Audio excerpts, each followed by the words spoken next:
a mí me toca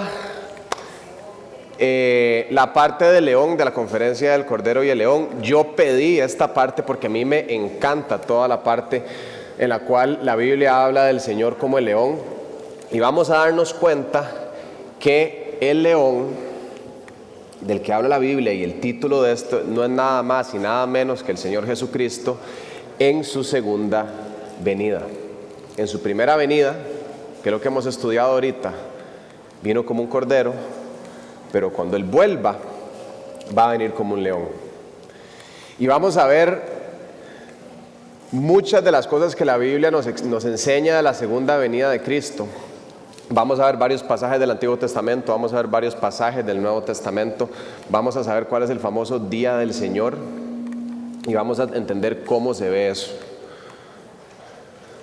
Déjenme empezar con este texto que ustedes ven aquí, porque es muy particular. Está en el libro de Zacarías en el capítulo 9, dice así: alégrate mucho, hija de Sión, da voces de júbilo, hija de Jerusalén.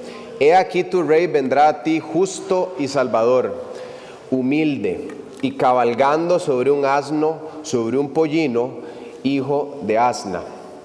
Ahora, si ustedes han leído el Evangelio de Mateo, o varios evangelios para ese caso, ustedes saben que esta profecía ya se cumplió.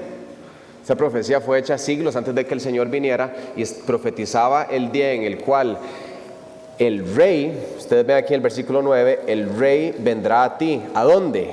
A Jerusalén. Justo y salvador, humilde, porque los judíos esperaban que viniera, ¿verdad?, con un ejército de caballos reales, pero el rey de Israel iba a venir humilde, sobre un asno, sobre un pollino, hijo de asna, iba a venir sobre un burrito, manso y humilde. Pero vean lo que dice después, porque esta es la segunda parte a la que nosotros no estamos tan acostumbrados, porque eso sí se dio. El rey del universo, el Señor encarnado, entró a Jerusalén manso y humilde en su burrito. Pero vean lo que dice después: y de Efraín destruiré los carros y los caballos de Jerusalén, y los arcos de guerra serán quebrados, y hablará paz a las naciones, y su señorío será de mar a mar, y desde el río hasta los fines de la tierra. Entonces vean qué curioso, porque el versículo 10 lo que dice es que nos va a traer paz y va a ser amo del mundo entero. Ahora, vuelvan a ver para atrás desde que Cristo vino y me dicen si hay paz y si Él está reinando en el mundo entero en este momento presencialmente. Uno diría que no. Y eso es lo mismo que los judíos pensaban cuando estaba entrando el Señor a Jerusalén. Todo el mundo hosana al hijo de David, porque ya vino el Mesías. Y muchos de ellos, estoy seguro, que estaban pensando en esta profecía, y ellos saben que lo que iba a venir Él, apenas entre el Mesías por las puertas de Jerusalén, va a ser rey de toda la humanidad. Jerusalén va a ser la ciudad más gloriosa de todo el mundo. Los judíos finalmente van a tener paz y prosperidad, y el Mesías va a reinar sobre toda la tierra con varas de hierro.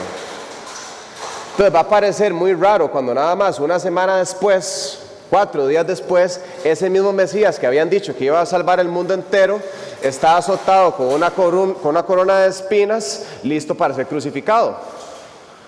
¿Qué piensa la mayoría de los judíos? Ese no es mi Mesías, porque el Mesías que me habían profetizado a mí, en lo que entrara a Jerusalén, en lo que llegara, lo que iba a hacer era restaurar todas las cosas, aplastar al imperio romano del cual me estaba hablando Daniel en sus profecías, y en este momento lo que veo es a un pobre cordero crucificado. Entonces, ¿qué es lo que estamos viendo nosotros en esta profecía? Estamos viendo algo que sucede mucho en el Antiguo Testamento, a veces en el Nuevo, pero principalmente en el Antiguo Testamento, que el profeta hace profecías que se cumplen no inmediato, porque esto fue siglos después, pero que tiene un cumplimiento aquí y después tiene un cumplimiento allá adelante. Se ve un montón en las profecías. Y el versículo 9 lo que nos está enseñando a nosotros es lo que nosotros vimos por la última hora y media: la venida del Cordero de Dios, la venida del siervo sufriente que iba a llegar humilde en un asno a Jerusalén, porque después el mismo profeta Zacarías nos decía que fue traicionado, que fue vendido por 30 piezas de plata, que se hirió al pastor y todas las ovejas salieron en carrera, pero obviamente nadie leyó esa parte de la profecía en ese momento. Y en el versículo de abajo lo que está diciendo es que ese mismo que vino humilde y como un corderito, ese mismo va a destruir toda la guerra, va a volver a Jerusalén una ciudad de paz y va a reinar de mar a mar desde el río hasta los fines de la tierra. Entonces, en 2 versículos, ustedes tienen a Cristo como cordero y a Cristo como león. Entonces vamos a ver a Cristo como león, porque en la Biblia no habla de la segunda venida de Cristo, habla del día del Señor en el Antiguo Testamento. De hecho, es usado 19 veces en el Antiguo Testamento y 4 veces en el Nuevo, y en todas esas tratan del fin del mundo.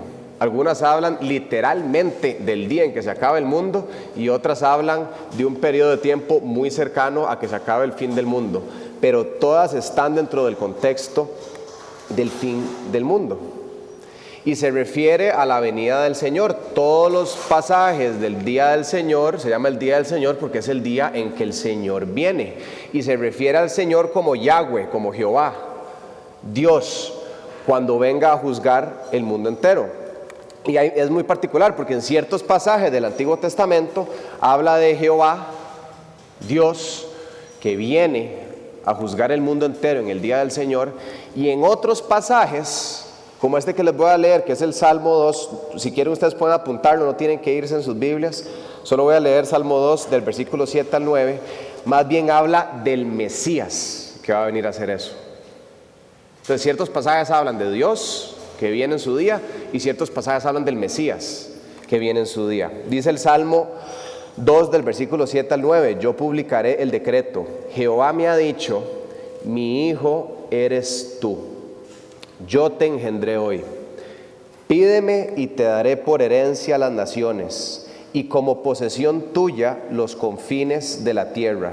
Está hablándole Jehová a su Mesías. Los quebrantarás con vara de hierro, como vasija de alfarero los desmenuzarás.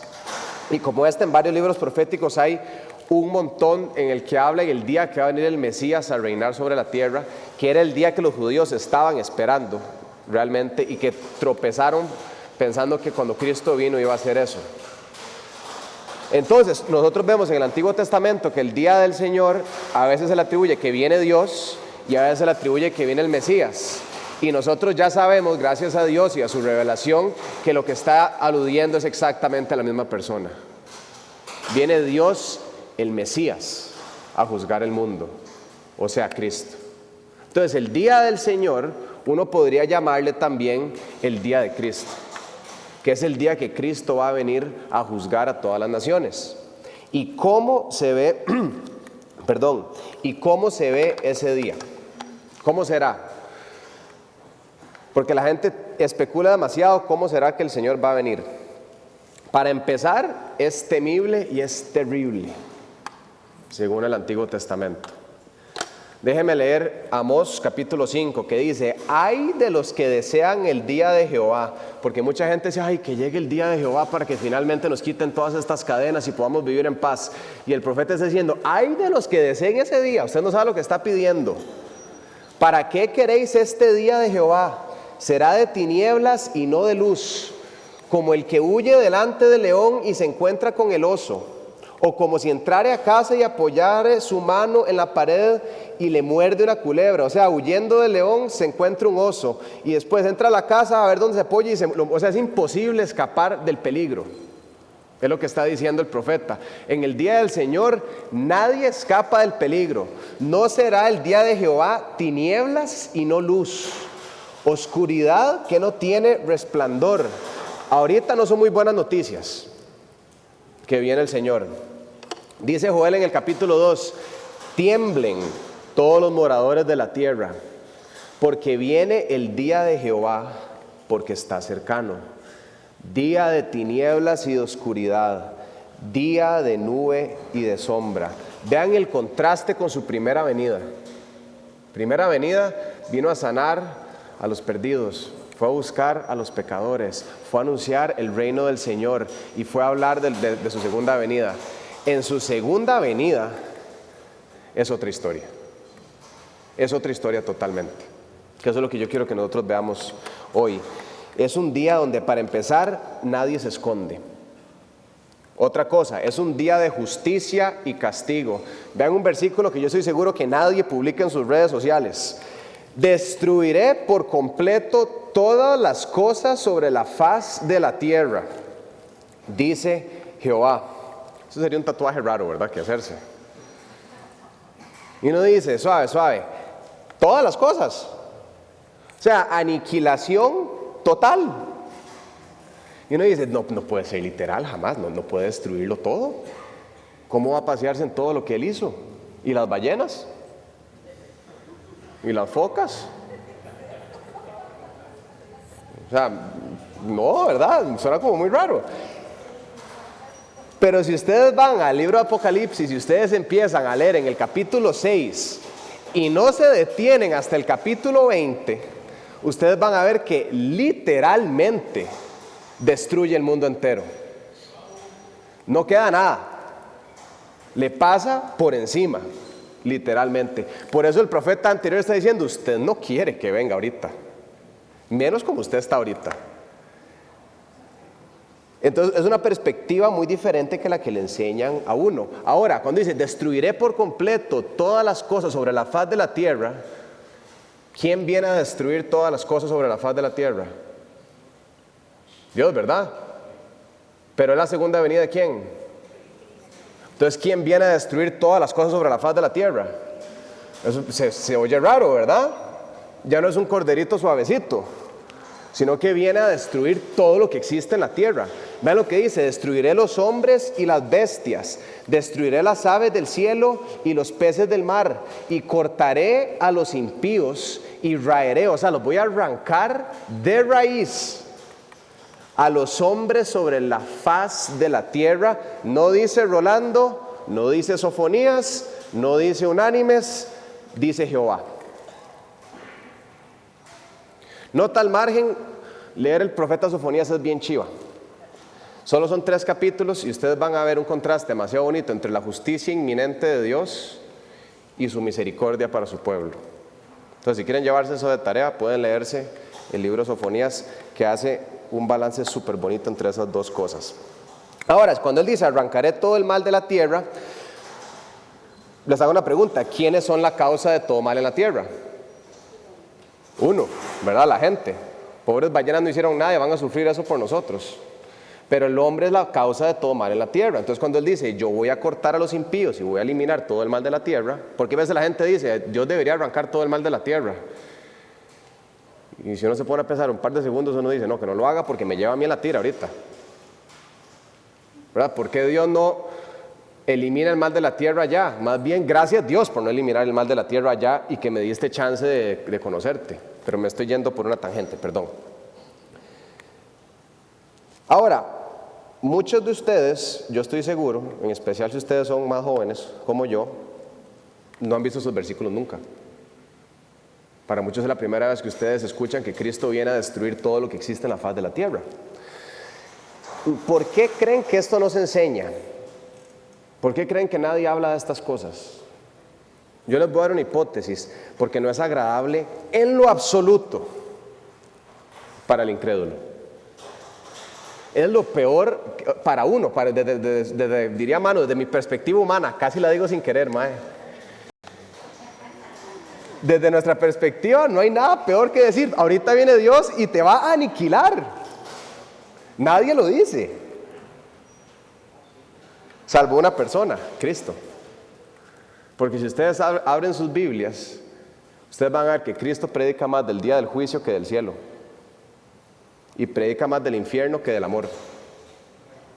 Nadie lo predica porque les da miedo, pero a Cristo no le daba miedo. Cristo entendía que la predicación del Evangelio tenía que empezar con el juicio de Dios. Los profetas entendían que la predicación del Evangelio empezaba con el juicio de Dios. Entonces nosotros tenemos que entender que el Evangelio no es Evangelio sin esto. No existe. Es muy diferente, les voy a decir, y no quiero quitar mucho tiempo porque me quedan 12 minutos. Es muy diferente decir, decirle a alguien que no conoce nada del Señor y que entre por las puertas de una iglesia y se siente, es más agradable para mí, y yo sé que es más fácil que la persona se quede si yo le digo, mira, fulano, Dios te ama y tiene un plan espectacular para tu vida. Así como estás, te adora, quédate ahí, tómate un café, sentite cómodo, ella es Karin, vieras que tú anisques y quédate, y el amor de Dios, y dentro de 3 años te hablo de juicio. Y ahí como que uno medio va. Otra cosa es que entre esa persona y decirle, Dios no tiene un plan chivísima para tu vida. Te va a arrancar de la faz de la tierra y te va a mandar al infierno porque te lo mereces. Y van a salir en carrera, pero eso es lo que hacía Cristo.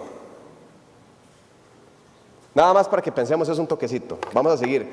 Ahora, ¿qué más va a suceder en el día del Señor? No todas son malas noticias, sino que también va a suceder la restauración final de Israel. Entonces, lo que es destrucción para el mundo y para los impíos es el rescate y la restauración de Israel. Déjenme leerles un par de versículos. Dice en Miqueas capítulo 4, versículos 6 al 7: en aquel día, dice Jehová, en el día del Señor, juntaré la que cojea y recogeré a la descarriada. Por cierto, cuando ustedes lean profecía, usualmente cuando dice en aquel día, tiende a ser en estas épocas. Y recogeré a la descarriada y a la que afligí, y pondré a la coja como remanente y a la descarriada como nación robusta. Está hablando aquí de Israel. La que afligió es Israel, la coja es Israel, la descarriada es Israel, y esa coja descarriada abandonada, la cual fue abandonada por su dureza,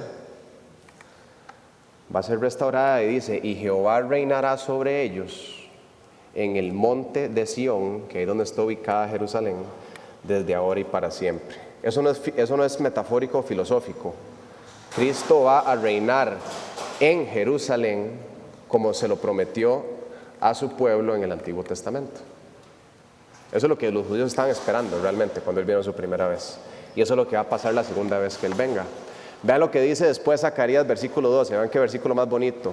Y derramaré sobre la casa de David, sobre los judíos, y sobre los moradores de Jerusalén, espíritu de gracia y de oración. O sea, el Espíritu Santo va a ser derramado sobre los judíos en estos últimos días. Y mirarán a mí. Vean qué curioso, porque esto es antes de la crucifixión. Y mirarán a mí, a quien traspasaron. O sea, van a verme a mí, al Mesías, a quien mataron. Después de que yo les dé el Espíritu Santo, ellos van a volverme a ver a mí, a quien mataron, y llorarán como se llora por hijo unigénito. Se van a arrepentir de corazón y van a llorar y llorar y llorar, porque se dieron cuenta que el que sacrificaron hace más de 2000 años, sí era el Mesías. Y el Espíritu Santo les va a abrir los ojos a tal punto que ellos se van a arrepentir, se van a convertir y van a ser rescatados, afligiéndose por Él como quien se aflige por el primogénito. Entonces Dios, ¿qué hace en el día del Señor? Dios cumple todas las promesas que le hizo a Israel. Si ustedes leen el Antiguo Testamento y leen los profetas, ustedes van a ver promesa tras promesa tras promesa que Israel va a ser bendición para las naciones, que va a ser donde el Mesías habita, no habitó, sino habita en presente. Dice también en Zacarías que todo el mundo va a venir hacia Jerusalén a decirle, enséñeme de su Dios, quiero conocer a Dios. Entonces vengo a donde está el pueblo de Dios para conocerlo. También se le dice que va a ser la ciudad de paz, que todo el mundo iba a estar sometido al Mesías de este pueblo y que todo Israel iba a tener gloria y prosperidad. Eso es lo que les habían prometido a los judíos. Si nosotros vamos a la carta a los romanos, no tienen que ir ustedes, y nos vamos al versículo 25 del capítulo 11, vean lo que dice: no quiero, hermanos, que ignoren este misterio, para que no sean arrogantes en cuanto a vosotros mismos, que ha acontecido a Israel endurecimiento en parte. O sea, Israel ha sido endurecida. Y no sean ignorantes que ellos están endurecidos en este momento, hasta que haya entrado la plenitud de los gentiles. O sea, hasta que todos los gentiles, los no judíos, todos los que tienen que ser salvados, sean salvos. Vean lo que va a pasar después. Luego todo Israel será salvo. Tal como está escrito: vendrá de Sión el libertador, que apartará de Jacob, o sea de Israel, la impiedad, y este será mi pacto con ellos cuando yo quite sus pecados. Israel se redime cuando el Señor vuelve. y cumple todas las promesas que les había hecho a ellos y que estuvieron suspendidas por el pecado de ellos. Ahora, ¿qué sucede con la iglesia si nosotros estuviéramos aquí en la tierra? O a la iglesia que le toque venir en la segunda venida de Cristo. Dice que será arrebatada. Ojo, he aquí os digo un misterio. No todos dormiremos, pero todos seremos transformados en un momento, en un abrir y cerrar de ojos, a la final trompeta.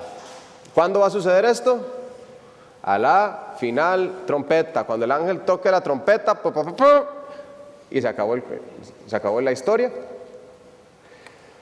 Se tocará con la trompeta y los muertos serán resucitados incorruptibles y nosotros seremos transformados. Entonces, primero, a la final trompeta, en el final de los días, toda la iglesia resucita en cuerpo.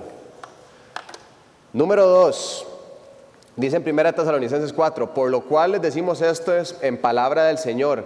Nosotros que vivimos, que habremos quedado hasta la venida del Señor, no precederemos a los que durmieron. O sea, nosotros que seguimos vivos cuando el Señor vuelva, o los que quedemos vivos cuando el Señor vuelva, no vamos a venir antes que los que murieron, sino que dice, porque el Señor mismo, con voz de mando, con voz de arcángel y con trompeta de Dios, la misma trompeta la pasada, descenderá del cielo. Entonces, Cristo, a la hora de la última trompeta, va a descender del cielo en su segunda venida. Y los muertos en Cristo resucitarán primero. O sea, todo creyente que ha muerto va a resucitar literalmente en cuerpo el día que Cristo viene. Primero. Y después, vea lo que sucede. Luego nosotros, los que vivimos, los que están vivos en ese momento, los que hayamos quedado, seremos arrebatados juntamente con ellos en las nubes. Ahora, vean esto porque es un debate de la iglesia y yo todavía no lo entiendo muy bien porque esto es muy claro. Los que hayamos quedado seremos arrebatados juntamente con ellos. ¿Quiénes son ellos? Digo, vayamos para arriba. Los muertos en Cristo resucitarán primero. Luego nosotros vamos al cielo, donde topamos a los muertos que resucitaron primero, a estar con el Señor en el aire. Y así estaremos siempre con el Señor. Entonces, ¿cuándo sucede el famoso arrebatamiento de la iglesia? Según 1 Tesalonicenses, en la segunda venida de Cristo. Cuando Él baja, su iglesia resucita y los santos que están aquí después del periodo de tribulación suben y topan al Señor en el aire. Y al toparse a su rey en el aire, marchan con su rey hacia la tierra a reinar con Él. Pasaba mucho en la civilización romana, cuando venía un general victorioso de la guerra, cuando su pueblo veía que venía a lo lejos, se sonaban las trompetas y todo el pueblo salía para toparse al general de camino y después todos entrar triunfalmente de fiesta a la ciudad. Bueno, así va a suceder, solo que con la iglesia entera va a ir a topar a Cristo en el aire. Yo no sé ustedes, pero a mí me vuelve loco esa idea de saber que vamos a resucitar y vamos a subir a donde está el Señor y vamos a bajar con Él, con la iglesia que sigue viva y Él va a arrebatar. ¿Qué va a suceder después? ¿Qué va a suceder después de eso? El famoso Armagedón, la última batalla. Las naciones del mundo, vamos a ver ahorita, se van a reunir para asediar Israel. Antes de que resuciten los muertos, antes de que subamos arriba con el Señor, bueno, no hay manera de no subir si no es arriba, ¿verdad? Pero antes de que subamos con el Señor, dice, el sexto ángel derramó su copa sobre el gran río Éufrates y el agua de este se secó, para que estuviese preparado el camino a los reyes del oriente. Entonces se seca el río para que pasen ejércitos. Y vi salir de la boca del dragón, este siendo Satanás, y de la boca de la bestia, este siendo el anticristo, y de la boca del falso profeta, que es el falso profeta del anticristo, 3 espíritus inmundos a manera de ranas, pues son espíritus de demonios que hacen señales y van a los reyes de la tierra en todo el mundo. Entonces esa cosa es una fiesta demoníaca, con ejércitos del oriente, de todo lado, marchando hacia Israel para destruirla finalmente.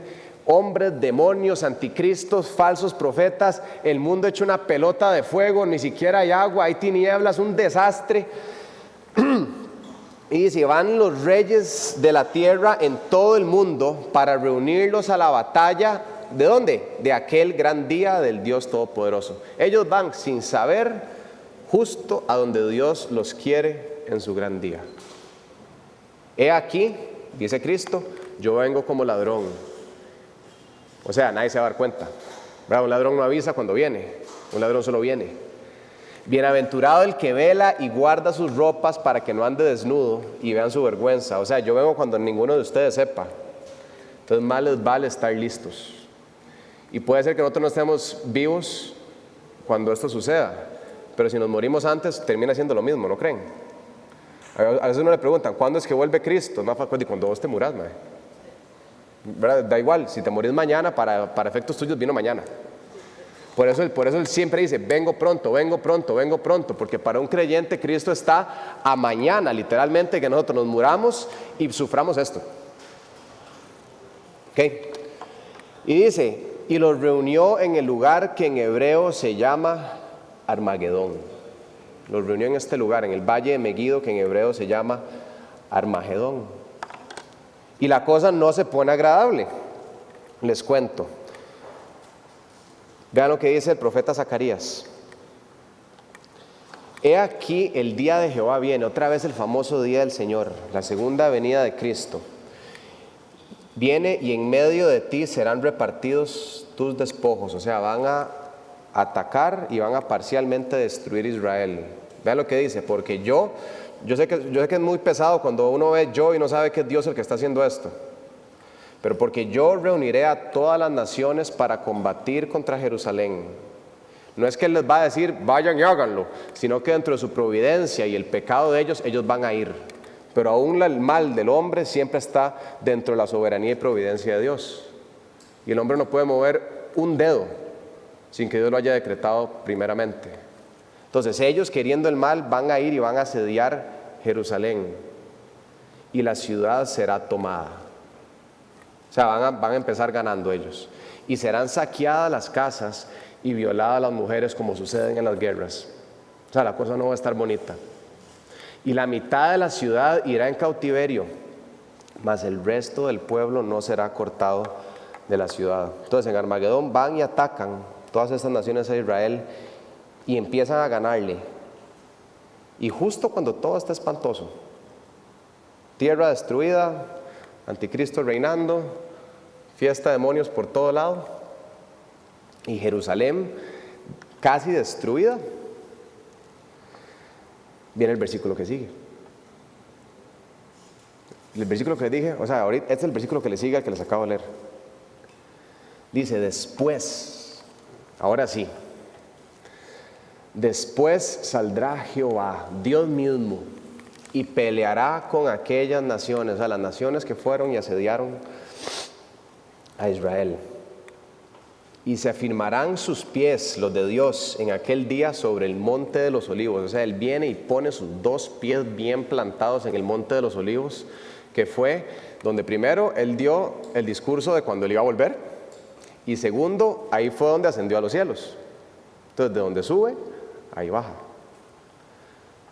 Que está enfrente de Jerusalén al oriente y al monte de los olivos se partirá por en medio. Esto es literal, aquí no hay metáforas. Dios viene, se para en el monte de los olivos se parte en dos, hacia el oriente y hacia el occidente, haciendo un valle muy grande, y la mitad del monte se apartará hacia el norte y la otra mitad hacia el sur.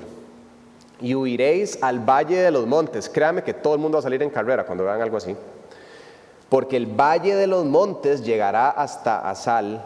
Huiréis de la manera que huisteis por causa del terremoto en los días de Usías, rey de Judá. O sea, van a huir como hubieran huido en cualquier otro de los desastres naturales que han venido. Y vendrá Jehová mi Dios. O sea, en ese instante va a venir Dios. Y con Él, vean qué belleza, todos los santos. Viene el Señor, pone sus dos pies en el monte de los olivos, y detrás de sus dos pies santos viene toda su iglesia y todos sus ángeles con Él detrás. Díganme si no es espectacular. Ahora vamos a verlo de otra perspectiva. Siglos después, Juan tiene una visión al puro final del libro del Apocalipsis, justo cuando la cosa también está espantosa. Y dice, entonces vi el cielo abierto y he aquí un caballo blanco, y el que lo montaba se llamaba Fiel y Verdadero, y con justicia juzga y pelea. Juan vuelve a ver al cielo después de todo el apocalipsis espantoso y ve el cielo abierto, un caballo blanco, el que lo está montando, el cual le dice Fiel y Verdadero, y viene a juzgar y viene a pelear. Y dice, sus ojos eran como llama de fuego, y había en su cabeza muchas diademas. La diadema era un símbolo de realeza y de autoridad. Y tenía un nombre escrito que ninguno conocía sino él mismo. ¿Saben cuál es ese nombre? No, obviamente no lo saben, porque ninguno lo conoce, solo él, ¿verdad? Nadie lo sabe. Estaba vestido de una ropa teñida en sangre. Estaban ensangrentadas sus ropas blancas. Y su nombre es, ustedes lo vieron en el Cajut, el Verbo de Dios. Juan está viendo que desde el cielo viene un caballo blanco lleno de diademas, ojos con fuego resplandeciente, ropa teñida en su propia sangre. Viene el Verbo hecho carne. ¿Y qué sucede después? Y los ejércitos celestiales, los ángeles, vestidos de lino finísimo, blanco y limpio, le seguían en caballos blancos. Ustedes pueden imaginarse estar en la tierra, volver a ver arriba y ver exactamente esto que les estoy diciendo. De su boca, de la del Verbo, sale una espada aguda para herir con ella a las naciones, y él las regirá con vara de hierro. ¿Se acuerdan lo que habíamos visto ahorita en el Salmo? Yo te haré las naciones y las regirás con vara de hierro, decía el Salmo. Aquí está diciendo lo mismo.